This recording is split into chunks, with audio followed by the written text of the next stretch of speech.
반가. 안녕하세요. 박용덕입니다. 2024년 제35회 공인중개사 시험 대비 기출 보기기 17회 보도록 하겠습니다. 자, 17회 1번 문제입니다. 확인 설명 의무에 대해서 틀린 것입니다. 1번 개업 공인중개사는 중개대상물 확인 설명서를 3년간 보존해야 됩니다. 예, 그렇습니다. 중개대상물 확인 설명서 3년 보존이고요. 전속 중개계약서도 3년 보존이고 거래계약서는 5년 보존입니다. 그리고 매수 신청 대리 관련 서류 5년 보존이죠.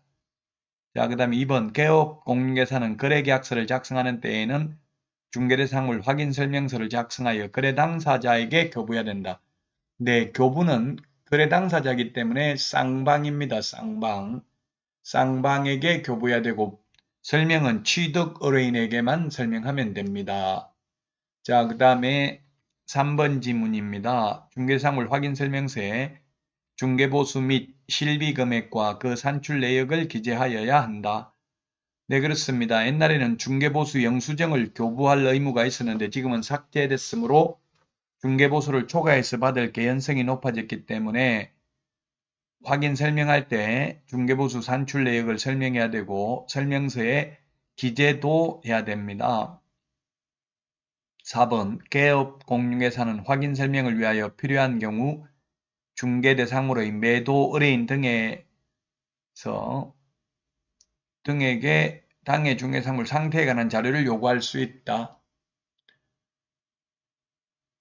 등에게 하는 게 좋겠죠. 매도 의뢰인 등에게 당해 중개상물의 상태에 관한 자료를 요구할 수 있습니다. 그 자료 요구에 불응한 경우는 그 취지를 매수 임차 의뢰인에게 설명하고 설명서 서식에 기재도 해야 됩니다. 설명도 하고 기재도 해야 됩니다.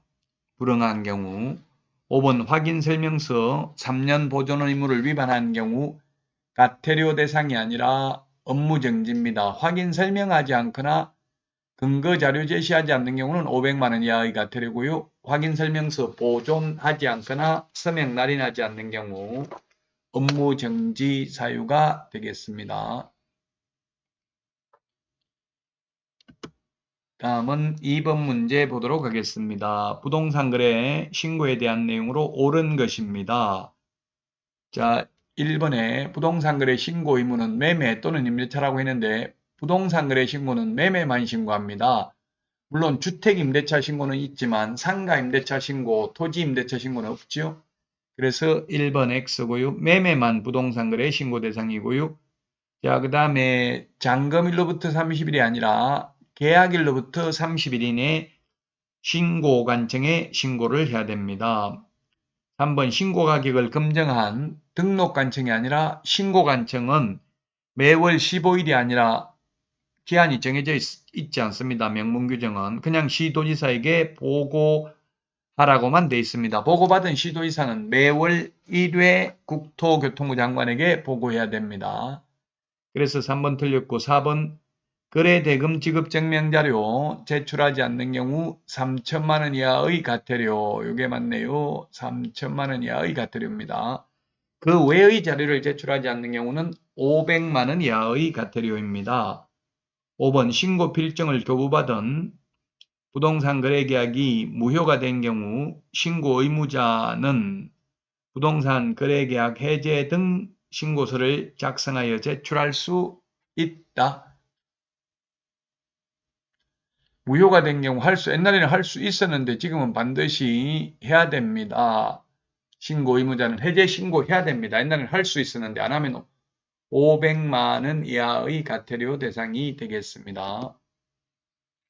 자, 다음은 3번 문제 보도록 하겠습니다. 신고해야 될 사항이 아닌 것입니다. 신고해야 될 사항 아닌 것. 지금 거래 당사자라고 돼 있죠. 거래 당사자. 거래 당사자 직거래이기 때문에 1번이 답이네요. 중개거래면 개업공개사 인적사항도 신고해야 되죠.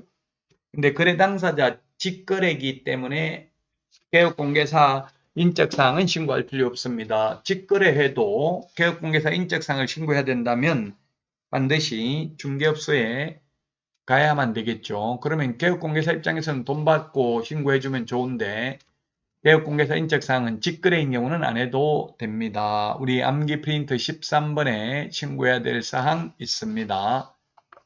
입자, 실종, 중개인, 기소 이렇게 암기를 했죠. 자, 다음은 4번 문제 보도록 하겠습니다. 개업공인중개사 등에게도 적용되는 것 등. 개업공개사 등이란 개업공개사, 소속공인중개사, 중개보조원, 법인의 임원사원을 개업공개사 등이라고 했습니다. 개업공개사 등의 경우 예금이 비결 이렇게 우리 암겠죠. 예금이 비결이다. 돈 모으려면 예금이 비결이다. 예방교육, 금지행위, 이중소속, 비밀준수, 결격사유 요 네 가지가 개업공인중개사 등에게 해당되는 것입니다. 거래사고 예방교육, 금지행위, 이중소속 금지, 개업공개사 등의 비밀준수 의무, 개업공개사 등의 결격사유입니다. 자, 그래서 답 5번이고 1번에 개시 의무는 개업공개사에게만 개시 의무가 있죠. 등수, 사보자, 등록증, 중개보수열표, 사업자 등록증, 보정설정 증명서류, 자격증, 원본 개시해야 되고요. 이건 개공에게만 의무가 있는 것입니다. 따라서 소공 자격증을 개시하지 않아도 소공이 100만원 과태료가 아니라 개공이 100만원 이하의 과태료입니다. 그 다음에 2번 이중등록 금지. 이중등록을 금지한다는 건 한 번은 등록이 돼 있는 사람이 또 등록하는 게 이중등록이잖아요. 한 번 등록돼 있는 사람이 개업공개사죠. 그래서 이거는 개업공개사에게 해당됩니다. 이중등록 금지는. 인장등록은 개공, 소공에게 해당되네요. 개업공개사와 소속공개사만 인장등록하고 보조원은 인장등록하지 않습니다. 그 다음에 품위유지 및 공정중개의 법 제29조 1항에 보면 개업공개사와 소속공개사는 전문직업인으로서 품위를 유지하고 신의와 성실로서 공정하게 중개업무를 수행해야 된다라고 되어 있습니다. 따라서 공인중개사법상 명문 규정은 개공, 소공에게만 해당됩니다. 품위유지, 공정중개. 자, 그래서 정답은 5번이 되겠습니다. 암기 프린트는 네이버 카페 박용덕 박사의 부동산 여행에서 다운로드 받을 수 있습니다. 회원가입하고 글쓰기 하시면 자동으로 등업이 됩니다. 자, 도움이 되셨다면 구독, 좋아요, 알림 설정해 주신다면 큰 힘이 되겠습니다. 자, 그러면 다음 시간에 만나요. 안녕.